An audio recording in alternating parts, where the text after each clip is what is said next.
सकट सगळीच्या सगळी काम जे आहेत ना तुम्हाला नामामुळे अवघे लाभ नामसंकीर्तने गोविंदाचे देवाचं नाम घ्या असं सगळ्यांनी स्वतःने सांगितलं. कारण हे जे साधन आहे हे सगळ्यामध्ये चांगलं साधन आहे आणि सोपं साधन आहे. कोणीतरी विचारलं महाराज आम्हाला दुसरीही साधन करता येतात, दुसऱ्या साधनाने आम्हाला साध्यापर्यंत पोहोचता येतं जाता येतं, परंतु त्या साधनामध्ये काही प्रतिबंध आहे, काही नियम आहे. त्या नियमाला तुम्ही फॉलो केला तर तुम्ही त्या साध्यापर्यंत जाऊ शकता. आणि वाटेमध्ये यदा कदाचित अनेक त्या ठिकाणी महाराज बाधाही निर्माण होऊ शकतात.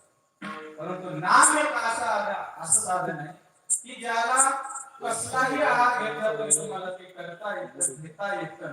सोपं साधन आहे. तुकोबराय आपण पहिल्या चरणामध्ये सांगतो.